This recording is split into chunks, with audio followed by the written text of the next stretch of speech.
So he brings out one more point, probably the final point we'll address, and hopefully we'll finish it today. He says, Hine yesh lahavin od inyan echad. We have to understand one more thing. Who, and that is, Lios Rosh Hashanah hu reshis his chalus, his havus makar lemochin lenukva. Since Rosh Hashanah is the beginning of the bringing forth of the source of mind into nukva, right? So what are we talking about there? Basically eliciting the intellect to eventually go down into the speech, as we've been discussing, in order to create the worlds. When the mind will eventually go down into nukva, into the malchus, which is like the mouth of Hashem, this will be the source of bringing into existence all the worlds from nothing to something, as is known. Stop me if we're not understanding. So based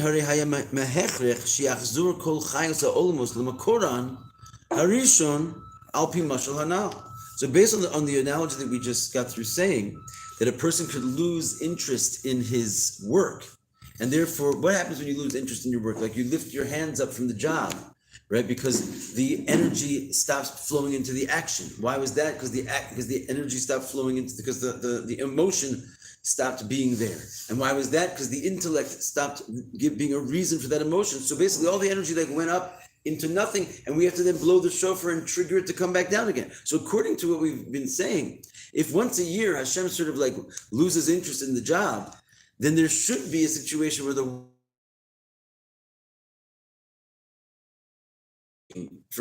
re-arouse the pleasure starts the wisdom starts the emotion speaks out the mouth. If it's not there, there should be nothing, right? So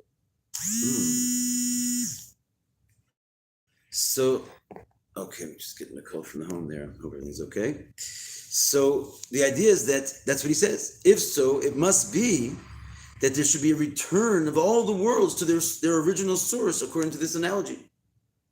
And we don't see that happens. At least we're not aware of such a thing happening. Acha inyan, the idea is the kol amshachas hanaisim al shofar, all that is drawn down through the shofar, gam bishvil hashpas olamos, not just the main function of the shofar, which we said is the idea of bringing forth the essential seed which creates the souls, but even the aspect of the shofar which is somewhat secondary, which creates the worlds, as if you can say that's a secondary thing. So we're going to have to understand this, but it's only the inner dimension of Atzilus that gets removed. So there is an actual removal of the energy from the action, from the emotion, from the mind, all the way up into its source, but it's not incomplete removal. It's a removal of what we call the penimius. The inner dimension gets removed, but the externality stays there, which is why we still see the world as though it's still happening. Right? It's just that there's some energy that is like an inner, and we're going to see what that means. An inner energy gets removed, and it has to be renewed. This is happening at a certain point between the basically Erev Rosh Hashanah from Rosh Hashanah night, Leil Rosh Hashanah, I meant to say, until the blowing of the shofar. The world is in a very precarious situation where the penimius of the world, which is all like the inner dimension of the world, everything loses its soul. Everything loses its soul to a certain degree. Yeah, not its entire soul, because the soul and the body basically are wrapped up into each other. But the essence of the essence of the essence. We're going to see it's a very serious state of affairs. That's why the custom is, I used to teach the laws and customs of Rosh Hashanah leading up to it. I kind of handed it off to Rabbi Goldstein, but the idea is that the minhag of the Rebbeim was to daven at what's called ba'arichas, at great length in the first night of Rosh Hashanah. And I'm talking about they would sit and daven Mari for like 4 or 5 hours, right? And that actually is customary even by some Hasidim. And also there's a custom to not speak a word. It's like a tiniest dibur, even though we're not like really into that kind of thing. But on the night of Rosh Hashanah, there's a custom to not say one word. Because it's like the world is in a crazy state of like, who knows what's going to happen until you blow that shofar. All the inner energy of the world was pulled out from not only from our worlds, but even from Atzilus. All the energy went up out of Malchus, out of Zah, out of Bina, out of Chochmah, into the essence, and it's like waiting for the shofar to come back down. It's a very, very intense state of affairs, and therefore, like our approach to it is just to be in a state of like complete nullity, literally not even speaking, just davening, being like in the avoda, in complete devekis until the shofar is blown. Anyway, what does it mean for the inner life to go away? That's what we have to understand, right? And the idea is that this happens. It's the panemius of Atzilus is removed. Lamshich mochin chadashim lazum, and in order so that a new mind, right, a new intellectual flow will be drawn down into za and nukva, i.e., Hashem's midos, his emotions, and his speech. So all that gets removed, but the external aspect of za and nukva, right? And truth is that there is a continuous state of flow from the external part of these higher worlds, and therefore the world does maintain its basic existence, because there's an external flow still coming through, and that comes out the mouth of Hashem, and it keeps basically the world in place. And in that external part, there's actually no change whatsoever. The change is only in the internal dimension of the mind and the lights, not the vessel, so to speak, but the lights of Za Nukva. He's going to give an analogy which makes all this very, very clear in a second. I'm just holding off so we do it inside. And then through this drawing forth of this new intelligence from Hashem, right? Then what happens is it like reinvigorates the whole inner dimension, so that the outer dimension, sort of what we're going to see soon, so like wakes up, right? So there's the external dimension stays, the inner goes away, and then it comes back with a newness, a refreshness, and it enlivens the external. And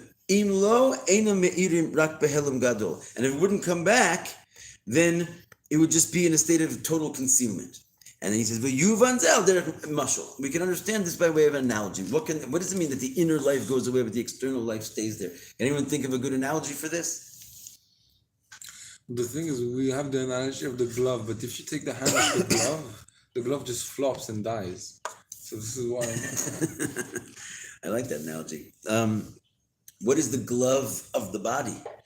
Right? So he says, Al derech mashal sheina. Sleep. This is what's called sleep. And that's why the end of the mind, which we might not get to, is referencing this idea of what happened on Rosh Hashanah, the first Rosh Hashanah ever. Man was created. And he was put to sleep, right? So the whole idea of like man it fell upon him, this tardema, this sleep. It's because this man, Adam Arishon, is really a representative, an example of the great Adam Ha'elyon, Adam Kadmon, right? It's basically Adam is what we call Hashem when he takes the form of these worlds. And the idea that the man fell asleep is really because Hashem fell asleep at that time, so to speak. That's what it means that the inner life force was removed. That's what happens when a person falls asleep, right? Your body stays there. You're still good to go. You didn't like remove yourself from existence, but part of you did. Which part? The inner part.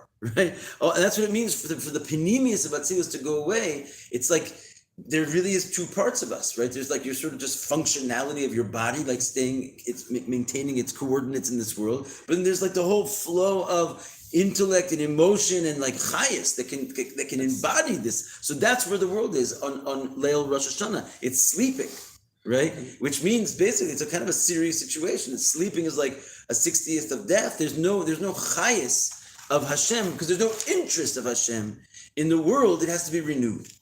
So we have about a 60th of our soul, or of when the you sleep. which no, I'm saying on Erev Rosh Hashanah. Could you argue that it's the 60th of it's the 1/60th most inner part of the soul which leaves, and the rest is still being sent so that the world maintains itself? No, it's those 59 parts of the inner leave, and one remains. Okay. But that one is the but I thought that one is the inner is the most inner that remains. No, what remains is the most external. outer. Yeah, like when you're sleeping, what remains? Not your inner powers. Okay. Your inner powers, like your intelligence, your emotions. You don't have those things anymore. Where do they go? They go up like into Shamayim, basically, right? Okay. And what's left is your very external functionings of the body. That's the least, the least exciting and sophisticated aspects of yourself. Okay, so it's called sleep, and therefore we see that actually there was an actual putting to sleep of man in the story of Rosh Hashanah on the first day when he was created. And what is this called? Sleep. It's called histalkus hamochin. Right. All this time we're talking about bringing forth the seed of an idea back in, like that's the kind of like the koach hamaskil can produce either a seed or it can produce an idea. When it's not producing it, it's called histalkus hamochin. It's called the moach, the brain, has a histalkus, which means it gets removed. That's what happens when you go to sleep. When you go to sleep, you no longer are in possession of your faculty of intelligence, right? You have some kind of a thing called a koach hadimayon. You have like an imagination. When you dream, you're not with it, right? You could dream about an elephant going through the head of a pin because you would never think that such a thing is realistic when you're awake because intelligence negates that. But your intelligence is not with you when you sleep. Only the remnant of the remnant, like you said, like a tiny leftover of intelligence sort of hangs around the external part of the intelligence, and that's called imagination. But the rest of your intelligence goes up. And what remains in your brain of your actual power of intelligence in your soul is just an imprint, and even that is with tremendous concealment. The ikra mochin hem bechinis makif alav, and the main mochin, your true intelligence, is called makif to you. What does it mean, makif? It means it's in a state which you cannot access. That's basically what the word makif is an extremely important word. Obviously, we use it all the time. But what it means is surrounding, and it doesn't really. And in this case, it means that you're not in a position where your brain, which is in your body, can actually access its true power of intelligence. It's like hovering in a way that you can't access it. Is this a practice to be able to dream in a conscious way, to be able to have sensible dreams rather than nonsense like elephants and pins, or do you like? Not necessarily. There's a positive quality to dreaming. That's why Hashem does put us to sleep, because in fact it's the positive quality of dreaming is what we're discussing this whole Rosh Hashanah. Like the positive quality of dreaming is that you wake up refreshed with new powers. So you kind of have to let the mind go where when your mind is in your head, when your intelligence is actually contained inside your little brain. It's in a state of huge contraction. Your intelligence is a spiritual thing. The fact that it can be captured inside of a piece of flesh is actually like one of the greatest wonders of all time. But when you sleep, you kind of release it back into its source, which is the source of intelligence in a spiritual place. And there it's at home. So it gets refreshed with not having to be trapped in the mind of a human being. And it basically gets flushed out and renewed with spiritual powers. Then when it comes back into you, that's why sometimes when you wake up, you understand things that you didn't know when you went to sleep, which is a known practice amongst when you wake many up, professionals. When you wake up, what you remember is the dreams you were having in your fleshy brain, but I guess your spirit or your intelligence was going at a higher place. Yes, it went to a higher place. Okay. Shoev es chaim, it says. It goes up and sucks life from the source of life. So sleeping is very practical, is very powerful effect on a person. So yashiv lisholo ktsas mein haseichel. So, but he says you still have a little bit of intelligence, a remainder, like a splinter, gets left in the brain. And what's the proof? Because when a person's sleeping, you ask him a question, he can sort of answer you, right? So he's got a little bit of seichel left. Sometimes he says nonsense. And additionally, it's still alive, and fully alive, and it can feel pain, right? So if someone hurts you in your sleep, you'll wake up because you're not completely disconnected from your brain's function. Nonetheless, even the life force of the heart, it only remains, as they call it, a splinter of life inside of you. And what is that splinter of life? Defikul deliba. It's your heartbeat, basically. It's like something's still going on. It's still alive, but that we wouldn't call that really life, the full richness of emotions and so forth. The dofek shebiyad rak bechinas acharayim v'chitzonius hachayis shebelev. So your heartbeat and your pulse, these things continue, but these are called the backside and the externalities of the life force of the heart, right? The heart can contain emotion, right? And when you sleep, your emotions are really not happening anymore in that way. Just the heart is just pumping out blood. It's basically just your heartbeat. And also from the mind, only a mere imprint gets remained. Aval im kol zeh, chitzonius chayos haivarim hem bli shinoi. But with all the fact that your mind and your emotions and your inner dimension has been removed, the external aspect of the life of your limbs, they're there without change. Nothing happens to your body. It's totally fine. Actually, it's healthy for the body. Because the lower, when the higher functionings of the body sort of take off, then the lower functionings, which are usually overshadowed by the higher functionings, they actually are much more effective, like your power of digestion.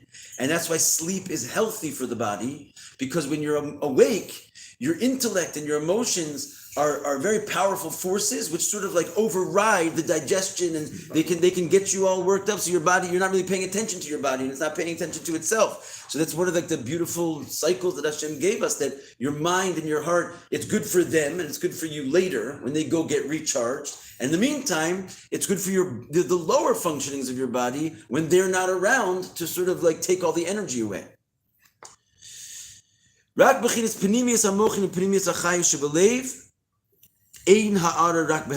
the external remains, only the inner dimension of the mind and the heart remains only a small ray and in tremendous concealment. So we can understand above how it works with the greater, higher man, right? With the flow of godliness into the worlds. So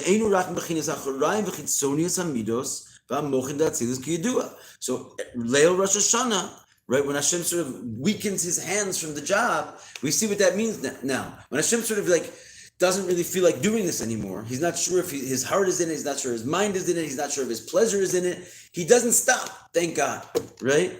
He stays at it, but it's like almost like in a sleep-like state. He's just doing it purely by rote. The externality stays in place, but any interest in it is gone, right? The love goes away, and the interest goes away, and the pleasure goes away. So it's like the world is sleeping. He's still making it, but he's making it in a way where all the inner dimension is removed. Right, and so he says that all that's left is the external parts. She'ein b'zeh shino. In that, just like a person who's sleeping, there's no change there. Gam shu b'chinas sheina, shu b'chinas dormita. Even though there's a sleep going on, and that's the notion of what we call the dormita, which was the sleep of Adam HaRishon, as we said before. Histalkus hamochin, the removal of the intelligence. Yechol lios hashpala olmos b'chinas chitzonius v'acharaim shenisha b'helam. However, even when all that is removed, he's explaining why the world does not disappear, because just like asleep, there can remain an external aspect of divine revelation even when all that is removed. The change is only happening in the internal of the mind and heart, that they are now going into a higher state, right? The panemius goes into a deeper state of panemius, right? It finds itself in recharged, going back into its source, where it's residing at the level of source. And we draw it back down with the shofar, right? And it shines into the chitzonius, into the external parts. And when that happens, right, it also makes a change in the external. Just like when a person wakes up from their sleep, right? It's not, your body's not, it's kind of exactly the same when you're sleeping and when you're awake, except for that it's not. It's totally animated. And the external like wakes up and has a completely renewed. So the world, when Hashem comes back into it after the shofar blast, it's not just the same external world that was there before. It comes back and like is alive, right? And all this, the functioning of the world is now charged with a new source of life. And if the panemius does not come back and enliven it, person just sleeps and sleeps and sleeps, then eventually the external will weaken, right? It needs to come back and enliven it in this cycle. V'hainu inyan mashal hanal, and this is the whole mashal that we said before. That if you don't draw forth the level of pleasure into the intellect, and then from the intellect to the emotions, and the emotions to the deed, then it actually could be a situation where he would, God forbid, remove his hands from the job and actually stop creating the world, right? If he doesn't, in other words, meanwhile, he's able to like let it just sleep. But if it would just sleep like that forever, right, then it would, chas v'shalom, it would be like a coma, and it would not last. So it has to be renewed, and that's what Rosh Hashanah is. Ata v'torat akushia now, and now we can answer the question that we began before. How is the world not disappear on Rosh Hashanah? And the answer is because the main drawing forth of the mind into the heart and the mouth into Zun is Panemius of the Mochin. It's only the inner dimension. And it could be that the worlds are still in existence from the external. It's just that when they get drawn back, the Panemius back into the external, it helps to renew the life force of the external, and this is why it's going to be a good, sweet new year, right? That everything gets like renewed. It's like a woken body with all fresh powers. Can move on al pi mashal hanal v'day lemevi, which is understood according to the previous analogy, and that should be sufficient for the wise. How you guys doing out there? Sufficient for the wise? Yeah. Baruch, sufficient for the wise? Mm-hmm. You wise? What's sufficient for the wise? What we've said so far is sufficient for those who are wise. Are you wise? I don't know. I say no. You follow what we're saying there, right? I follow, and there's some parts I didn't. Can you say which parts? Because that would be a good topic to explain further. Mainly the last minute. Last minute we were saying that so you understand there's that notion of sleep, right? And the idea that the inner life disappears. So if you leave it in a state of sleep for Chas v'Shalom forever, then he will actually, it'll die, right? It has to be renewed, right? When you say it, what do you mean? The world, because the world is asleep. That's what we're saying. That when a man falls asleep, this is basically what's happening on the night of Rosh Hashanah. Right, the man falling asleep who's the man? Right, the man is basically the world of Atzilus. Right, you're familiar with this world. Have you been there? Right, so you know what I'm talking about when I say the world of Atzilus? Yeah.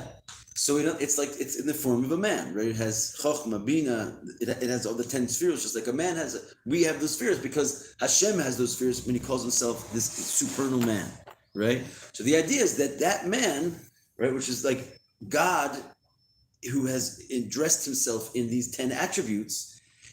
Why did He dress Himself in those 10 attributes, right? God's infinite. What does He need to dress Himself in these 10 attributes for? And it's because it's like an intermediary that through God, who has now created Himself into a form of a man, this man can now speak. And when He speaks, that creates the world. So the idea is that if Hashem would have tried to create the world from a state of pure infinity, right?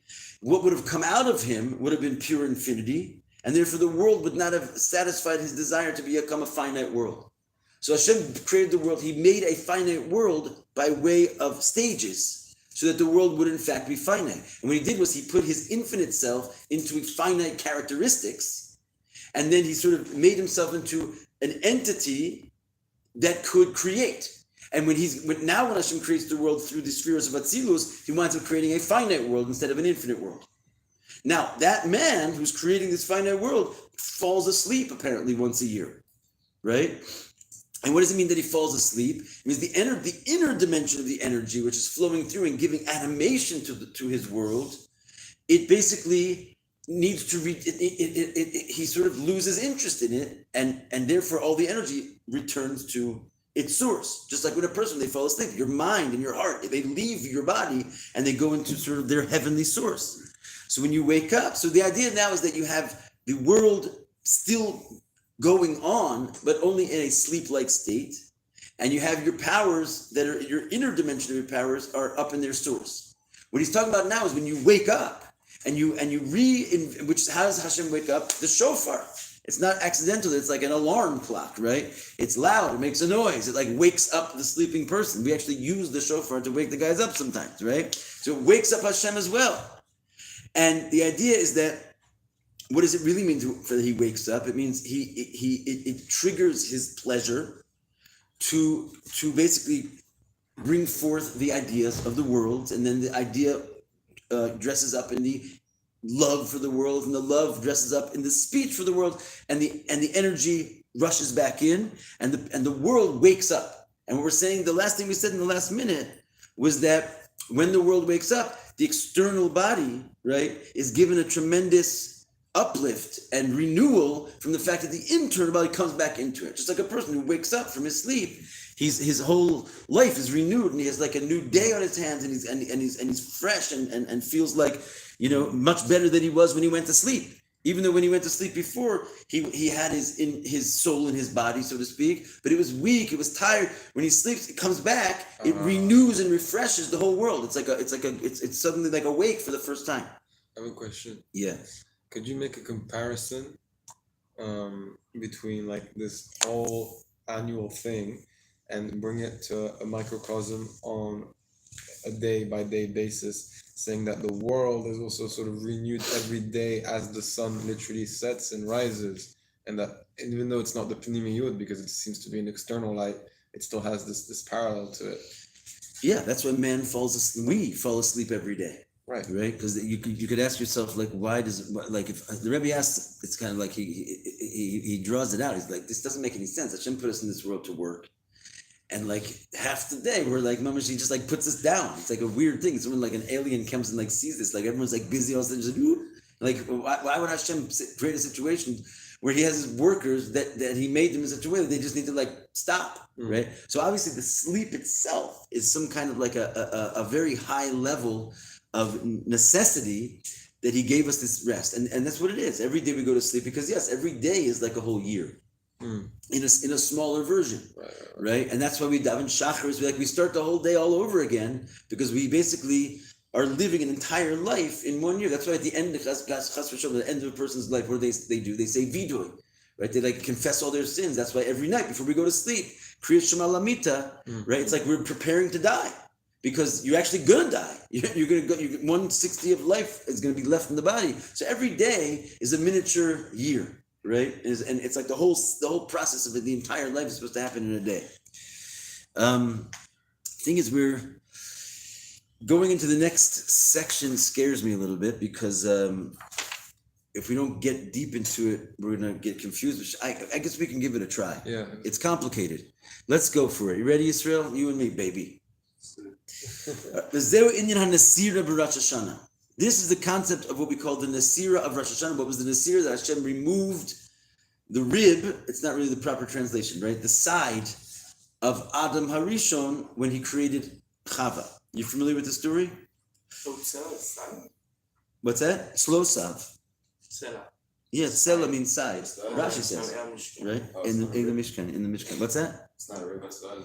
It's not. Rashi, which is the Pshat, he quotes the psukim from the Mishkan, where that's called the sides of the Mishkan. So it really is just the side. It also can mean rib. The word simply can mean rib, but it's Deeper. But it's not even a deeper meaning. It's actually what it means in the verse. According to Rashi, who comes to explain to a 5-year-old what the simple meaning of the words is, it also means side. And in this case, Rashi just says B'pashtus, it means side. Anyway, what are you doing over there? You're removing, right? You're removing the woman from the man. Bishvil binyan nukva. And it's very deep if you plug all these things into what we're saying, that what is Hashem trying to do when he puts the man to sleep and removes the side? He's building Malchus.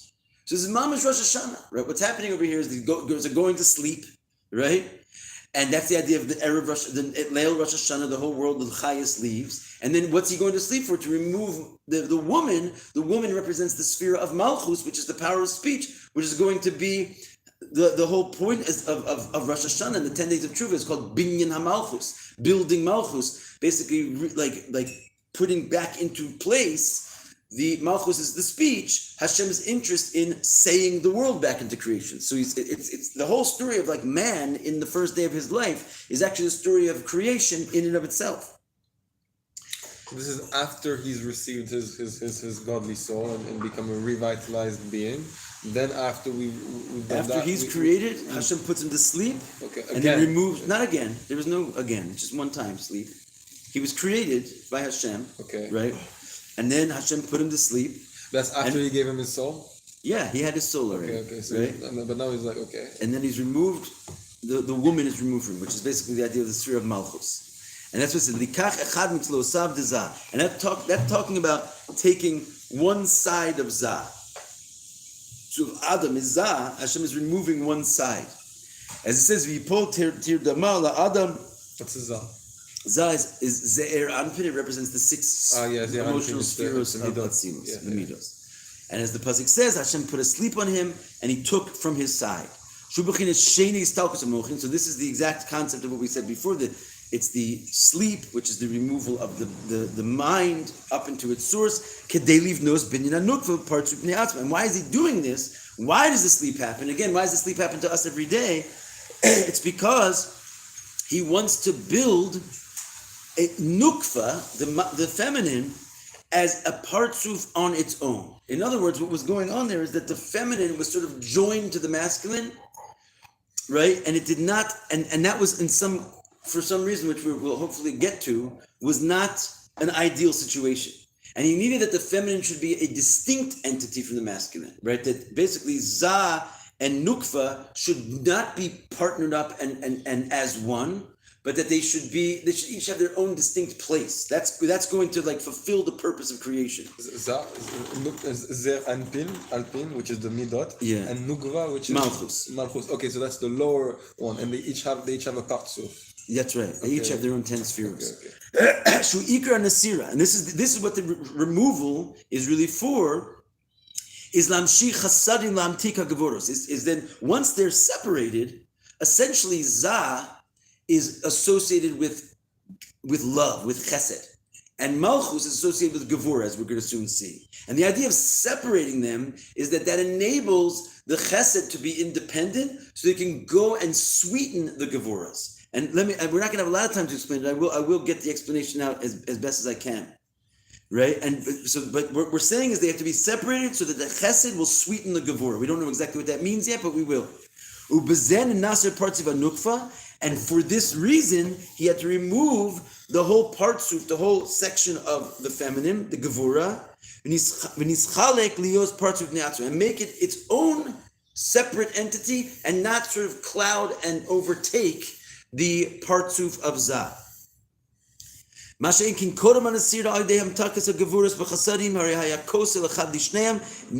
was not the case before he made this removal. I mean, they had one wall for both of them. I'm going to have to explain it outside because I don't think we're going to get to it inside. But what does it mean they had one wall for both of them, right? So the one wall for both of them represents that one wall, it really is side. And which side are we talking about? They both were consumed by the side of Gevurah. Why? It means that the Gevurahs had basically overshadowed the Chasadim. Now, even though Za is supposed to be a life giver, a chesed, right? And Malchus is supposed to be basically a Kli, which is and what is the idea of Malchus? Is that the worlds, which is the kingdom, Malchus is the kingdom.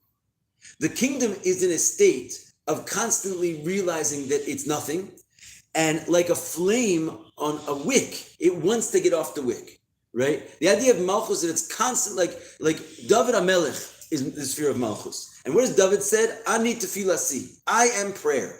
Right? And that's why when we take the prayer book, we're basically just reading the words of David HaMelech. Prayer is the idea of like a flame on a wick that the creation realizes it wants to get back into its source. We feel strange having been placed into existence when you meditate on the fact that Ein Od Milvado, there's nothing other than Hashem. And therefore, like, we're bothered by our own existence. We feel like we've been like thrust into a state of darkness, having been like spit out of Hashem, and the natural instinct is to be like a flame that wants to go back up into the source and jump off the wick and be nothing. So that is called Gevurah.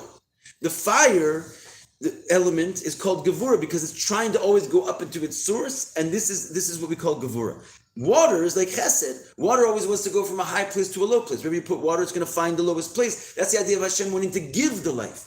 What he's saying here is when man was first made, the Chesed was absorbed and like overtaken by the Gevurah, which means that even the emotions of Hashem, which are supposed to be sort of pushing the love out and creating the worlds, they too were in a state of